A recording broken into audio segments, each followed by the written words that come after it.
Alright guys, welcome back to my channel.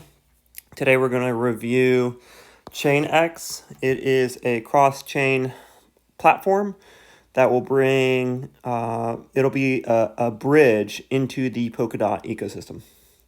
So as you can see, this project has a lot of green. That means it's pretty healthy from my perspective, as you know, all of this is judged against the way I see things. I think the team is pretty strong. The governance model is pretty good. The token distribution is good. The inflation isn't that bad, but I'll get into the details of the inflation. And awareness is pretty low. And I do expect this thing to have some pretty strong possibility of price performance in the future. So the overview of it is I do see it as being pretty strong, pretty high potential to perform. So a basic summary as to what problem does it currently solve, as in what's live right now. It doesn't solve that many problems because what they're doing is building out the stuff that's needed to get them to the point of being a bridge. And those things that they have built already are wrapping Bitcoin, wrapping DOT, wrapping Ethereum, things like that they've already completed, and they have some dApps in the works, and they have a DEX. But none of these, all of these things are live right now. They're not, huge markets because things like Uniswap or where the big appeal is, because that's where all the liquidity is. But those are the things that it already has live. And I do believe those things could get a lot of volume in the future when they get to the stuff that they want to do in the future, which is the interoperability bridge, which will be launched before the end of this year.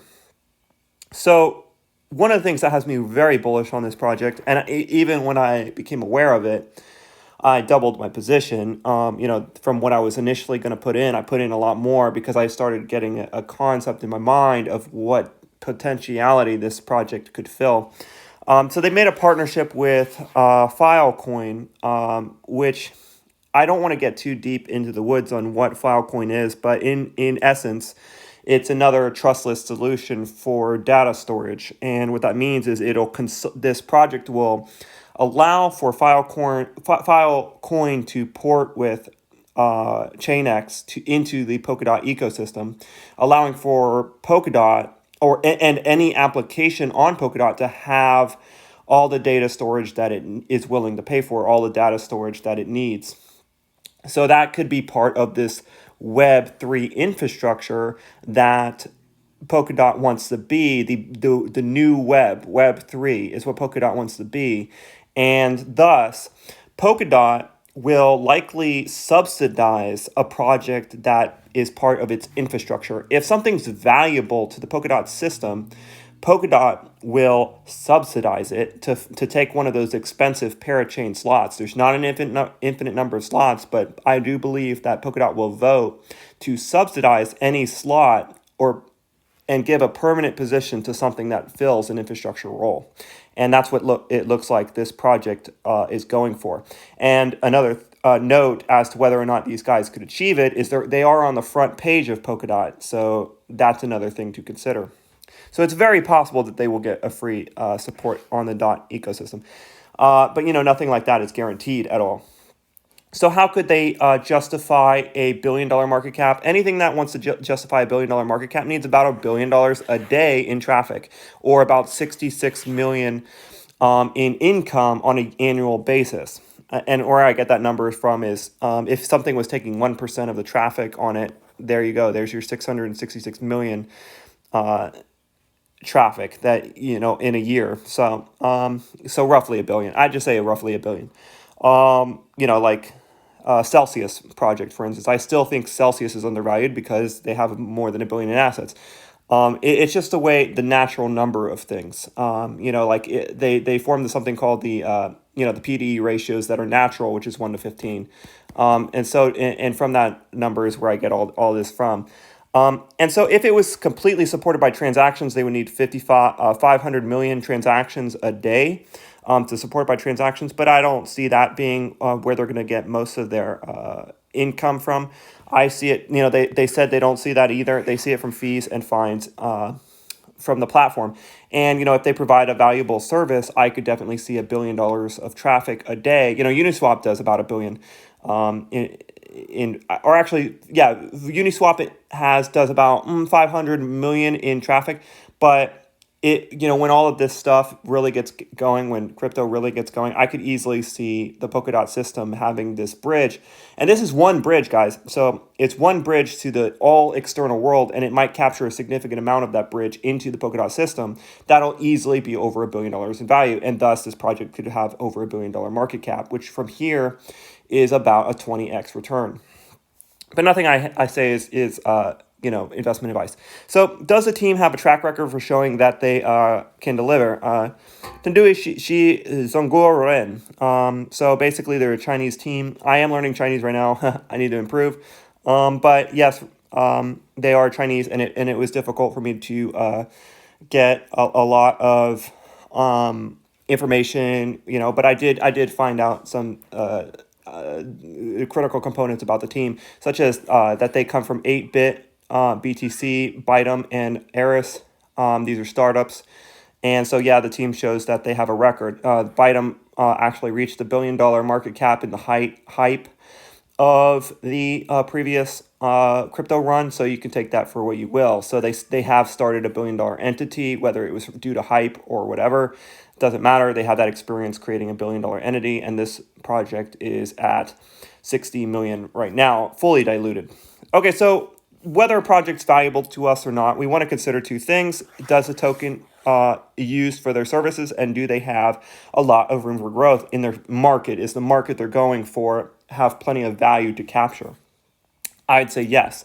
But I also will emphasize that when you talk about this project, it's important to note that this project is like a leveraged position on Polkadot. So if you believe Polkadot will have a valued position in the future, this project will likely give you more returns than Polkadot if it captures that critical infrastructure part of Polkadot. I personally believe Polkadot will have a valuable place in the future. It has a lot of professionals on it. It's everything about it structured well, in my opinion, to capture a lot of value. So I do see this as a nice little leveraged position on Polkadot. And the reason why I say that in summary is because if Polkadot was to let's say 10x, I could easily see this thing reaching about $3 billion, about 10% the value of Polkadot, if it's that critical infrastructure component, because it'd be, roughly 10%. And it would probably be even more than that, considering that a bridge to the external world is extremely valuable to the Polkadot system. And it could be subsidized, so it would have that nice little moat keeping it in that position. So I see it about as a 5x multiplier, but all of this is conjurations of my best guess. So take that for what you will. So the value of the target market is based highly on that success of Polkadot.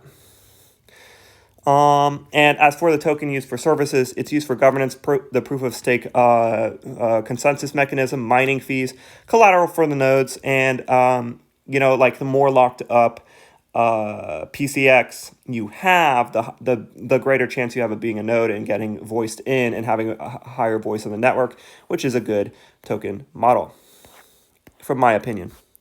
So, the token gives you more voice, so it's demanded in that respect. Once again, it does have a current niche. That current niche isn't contributing too much right now, but that may change. The DEX and the being able to transfer wrapped Bitcoin, wrapped Ethereum, etc. onto the system. All of these are functionalities that will be needed when they do get their bridge live, which will be before the end of this year. So I do expect this thing to have price performance. My expectation is I expect this thing to be about within the upper 20th percentile. Obviously, this is my take. Take that for what you will. The pros, the project is on the Polkadot front page. Right there in the middle of Polkadot's webpage is ChainX's symbol. The Filecoin integration really gives me an idea that they're going for a key infrastructure of Web3. They will be like the background of the web. No one will really know you're using it, but it will be constantly consulted and used. if Polkadot becomes that Web3 component, which means this thing could be massively undervalued if it was to do that. If it was to do that, we're seeing 50 to 100x. This is one of those projects that gives you such a possibility. It's relatively under the radar. It's a small market cap, good chance of a free slot on Polkadot, and its infrastructure role is very much likely. And if Polkadot is successful, this thing could be huge. The cons, I'll take that off because I actually learned some more about that. The biggest con, there's actually only one. Depends on the success of Polkadot. If Polkadot is not successful, then this project doesn't. It's built for Polkadot. It's built exclusive. They're going deep into the Polkadot system, so it is a leveraged position on Polkadot. That's the biggest con. Okay, so I do expect the price to perform. That's my guess. I really do believe this thing could perform. It could be with one of the best performing cryptos in my opinion.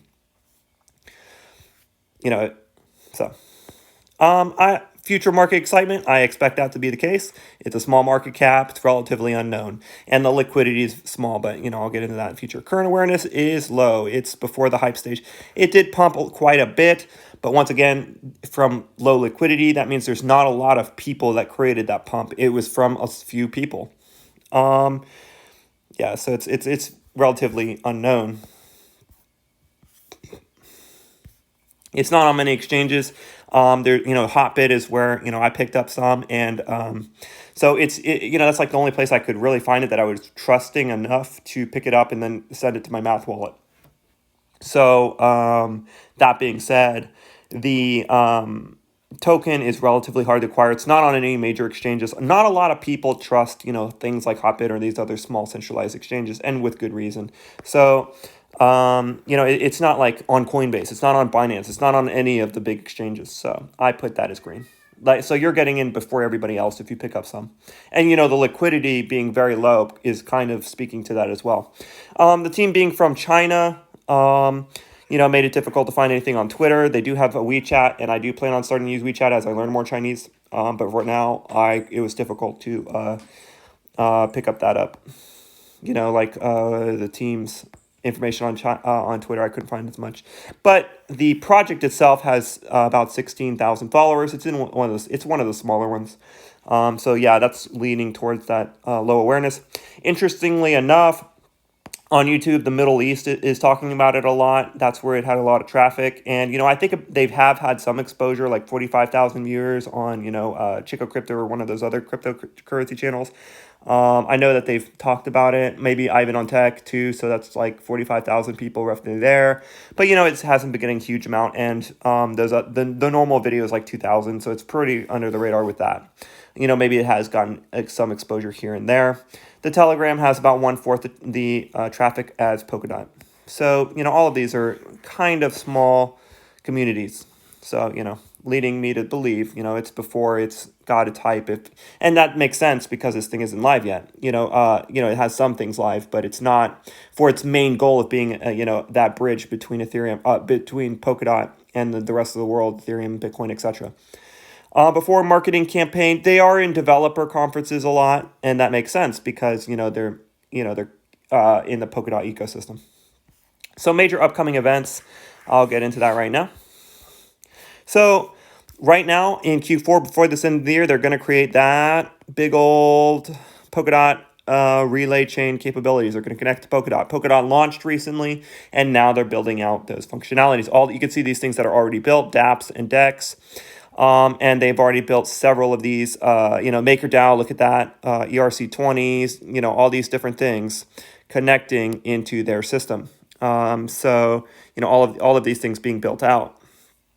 The Polkadot is what is the big one coming before the end of this year. And then obviously they're going to build parachain trading and all of the functionalities in the Polkadot system.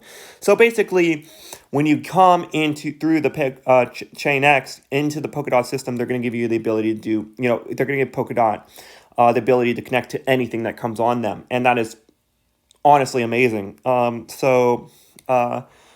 is a lot of potential with Polkadot and this project. And this project being, likely a key infrastructure component of Polkadot will, once again, likely lead to a free subsidized position on Polkadot, which is very, very promising. regarding the inflation rate, the inflation rate is extremely high. It's like 25%.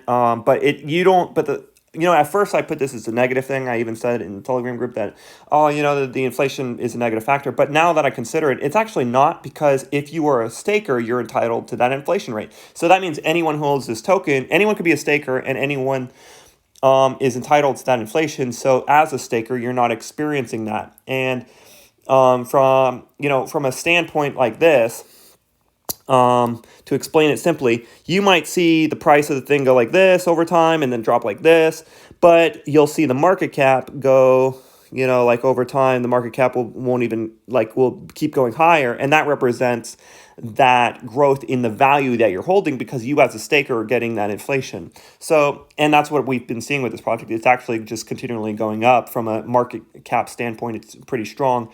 And that's because anyone could be entitled to that inflation. So from that point, there is no real inflation. It's hyperinflationary for people that are not really informed and just buying it and leaving it on an exchange. For them, they're losing out big.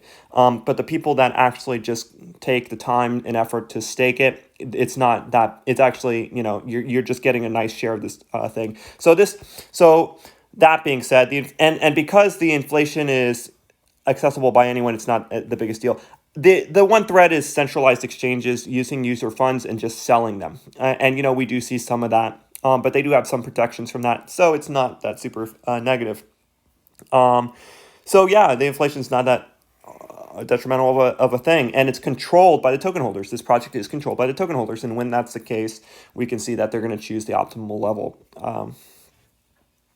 The token distribution, 30% are distributed, but once again, 80% of that is held by the community, and about 20% of that's held by the team. And that portion is going to diminish over time as more inflation is paid out to the stakers. And so the stakers will, but the team is likely to stake as well, as they are, dedicated to the project. And so, it'll likely keep that 20-80 ratio. And if the team does end up selling any, then the community will get more of that control, more of that controlling role. But right now, and over time, it'll adjust to roughly 10%, even if they don't sell anything, because of the inflationary effects, because some of the supply is locked. So the way it works distribution-wise, it's good. It's the more than 60% is released. The 30% is released, but the way it works out is effectively the same, because, like I said, everybody's entitled to that inflation. So more than 60% is held in the community and will remain in control of it. So it's a micro cap from my perspective, fully diluted 66 million, but we can consider it at 23 million because that's the currently circulating supply. And if you buy a certain percentage, like if you were to get 1% of it at this 23 million and hold it until all of it was released, you'd still hold 1% of 66 million. So it would be, so we can consider it to be at 23 million market cap, which is ridiculously small. We are talking about something that's worth 20 million that could easily reach $1 billion market cap. That's a 5x to reach 100 million. So it's a 50x potential for this thing. And, that's why I took, it's one of my larger, smaller positions. It's not one of my medium positions, but it is one of my bigger size, small positions. The tokens on the sell side to decrease. I do expect that to happen. I expect there to be less needed to move the price in the future.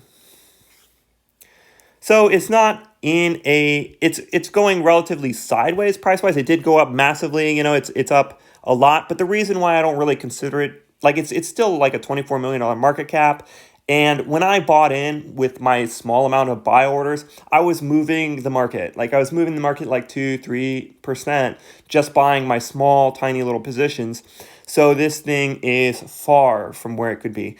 If you're buying it now, you are an early adopter. And so the market movements now are just random people trading it that are, there's hardly anyone aware of this thing. So I don't even care what it's doing market-wise because no one's aware of it. The liquidity is extremely small, so it's extremely good opportunity from that standpoint. This is what it roughly looks like. And I think the reason it's coming down like this is just because, some people sell, maybe some few guys got in here lucky super early and they get sold at 10x. And you know what? Why not take some profits? And when something moves really fast, there's not a lot of buy orders to fill that space, so it can easily fall back down. So I'm taking the opportunity to buy it nice while it's low. It does, once again, it does serve a current niche, the DEX and the moving tokens on the platform. Those things are not that valuable, but when it becomes cross-chain, those things may become more valuable, so they will contribute more to taking tokens on the sell side out of circulation. All right, so I'm going to jump across here to the governance. So the token votes for validators, and it will be fully community run by 2021. Community. Right now, the team votes for things and or control of a lot of things. But over time, the community is voting for those validators, and they get more and more control of the system. They have a parliament. A parliament that has 11 members. One of those is the PCX team, and they need 66% of that parliament to vote in code. Token voters vote for the validators. The validators are the parliament, and the parliament is in control of what gets upgraded. And the token holders run all of this. So if there are bribes, they have a bribe mechanism to disqualify that, and I'll get into that in a second. So there's those who bought in are the voters, because they have this anti-bribe reward pool. Like if there is a bribe event, or if there's a cheating event, or if an exchange tries to get another node to if an exchange tries to get more than one node, there's a way to secretly share that they're doing that, and then they could be removed permanently from the validator system. So they have some protections so that those who ultimately have bought the tokens are represented. So that protection is there. So protection from custodial exchange voting is built into this platform. So it's good that they understand that. These things are not relevant, so I'm going to just cross them right out. They are not built into this platform, so they do not contribute anything. Well, actually, this right here. I don't need to talk about it. I'll get into that in a second. Okay, let me go back. This is not relevant. The tokens are not burned, so there is no token burn for this to contribute to taking tokens off the market. All right, so regarding the team and impressive achievements. So Ganghua Gao is a founder. He was the CTO at Bytum, and that reached the $1 billion market cap during the hype phase. You can consider that as you will. That is someone who created a $1 billion entity, whether it was hyped or not. But it's someone who has experienced a $1 billion project in the past. Bytum is worth about $100 million now. He's the guy that is now on this. He's the chief technical officer of this project. He did 8 BTC, and so I consider that success. Someone who creates a $1 billion entity, whether hyped or not, is someone who's got some real world experience, and so he knows how to create a $1 billion entity, and so I consider that pretty valuable as an impressive achievement. Not a lot of people create a $1 billion entity, whether it was from hype or not. The evidence that the team has solved difficult problems, they're all from China. And they have Web3 grants, and they're a partner with Web3. They're on the front page of Polkadot. So as far as I'm concerned, that's validation enough. And yeah, many of them are Chinese entrepreneurs, Chinese companies. And so I am learning Chinese. I will be able to bring more data in the future about Chinese markets. I think that'll bring my channel an extra edge, and I do plan on bringing that functionality as I read more into the China markets. So the current developer team looks good. Best option at the competition, I would say they're the strongest one for that Polkadot bridge. I think they're the strongest ones to bring that capability. I am invested in Fala as well, and I do see them as being a privacy solution. They also talked about privacy in this project, but they didn't emphasize it as much as Fala, so we'll see how that plays out. I did invest in both, full disclosure. Strategic partners and backers. This is one of the reasons I actually invested more. Was because of their partner with Filecoin and them seeing Filecoin as a problem, them seeing Filecoin as part of that infrastructure component, and that leads me to believe that they're going for a key infrastructure role on Polkadot, which could lead to them being subsidized and existing on Polkadot as long as Polkadot exists. They're also partners with Acropolis, which is an asset management. Will use ChainX to exchange value, and their market cap's at 24 million and distributed 48 million. And they're obviously on the Polkadot main page and their Web3 program, so they are partnered into that whole ecosystem. Because of the governance, I do expect them to have high-value people creating high-value upgrades. They have good teams, so I see that as a long-term vision and strategy. As far as the CEO, because he's Chinese, it's difficult for me to get deeper into like his successes and stuff. Why did he leave Baidu, for instance? Which Baidu was an exchange of securities, bonds, tokenization of assets, that kind of thing. So my opinion, it's why he probably left it, is because Ethereum can't really scale, and so a lot of people are leaving Ethereum for that very reason. Maybe Ethereum will scale, who knows? But I think a lot of projects have jumped boat from Ethereum because they want to see scalability sooner rather than later. So, but that uncertainty of me being able to find information because he's Chinese, that's why I put him as a 7. But creating $1 billion entity is no laughing matter. So those two, I think, long term, he seems very strategic. If I was in an Ethereum ecosystem, I probably would jump to a new project as well. Just putting that out there. All right, so developer compensation, that Parliament decisions, the tokens in control of such things, and funding teams and etc. And 10% is going to be owned by the team long term. Right now they own 20%, but in the future, it'll adjust around 10%. So they do have enough to compensate the teams involved, as well as the token being creating a parliamentary subsidization for future funding. The clear mission statement: they're breaking barriers of assets between blockchains and building public chain ecology and multi-currency integration. So, just building one of the bridge functionality for that Polkadot ecosystem. They have a clear mission, and that is to be the cross-chain stuff, basically. Developer motivation, I do think is going to be strong. Value of services provided to increase. I do expect that to be the case. And I do expect that to contribute to more people using the project. I expect high-value upgrades coming from those people with vision and strategy. High-value people prioritizing upgrades, prioritization of marketing in the future. They're in developer circles now, but we'll see how that moves forward when the project is live on Polkadot. So external catalyst inhibitor, that's something. This actually is a very key thing of success. If you read Peter Thiel's books on 0 to 1, you want to invest in a company that has a moat to stop people from leaving that system. And once again, if they get that free parachain slot, they're going to be the cheapest option available. So everybody will be using them as the bridge, the go-to bridge on Polkadot, which could be extremely lucrative. And once again, could also create that moat around them, protecting them from competition. Difficulty of internal transfer. They also seem to be the first movers regarding bridge functionality to Polkadot, and they're going to be building. They're going to have that running before the end of the year.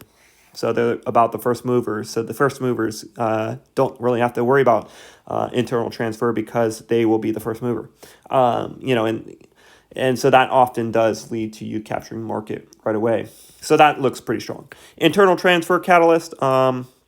This is also first mover advantage, but it's also like they have that DEX, that Polkadot MetaMask. So it's like, how difficult is it to use it? It's MetaMask level difficulty. You have something called Polkadot.js, which allows for you to have ChainX access. And if ChainX creates an opportunity like Uniswap where you can earn decent yields, etc., it's super easy to use and people will start coming to it. So I do see it as having that strong internal catalyst. And I do see future marketing and all that happening on its own. So I do see more people using this project in the future. And so that could contribute to this strong force right here. As for price movement. Project is easy to use. Yeah, it's MetaMask level easy. So more people using it in the future. We'll have a lot to buy and sell activity in the future. it's likely to capture a strong position on Polkadot. So yes, I do expect that to happen. However, it is not, because it's its own project, it's not on a high liquidity DEX, so this isn't something that contributes. And so we don't see that pool of tokens into the liquidity pool as something that supports price. And that's just something that's not contributing to less tokens per person. But I do ultimately think that tokens per person will decrease. So that's everything. So to get into the final summary, the final statement that I want to make, I do think it's going to be in the upper 20th percentile. I think it could be even stronger on that. This is a leveraged position on Polkadot. If you think Polkadot has a future, then you want to go with this project.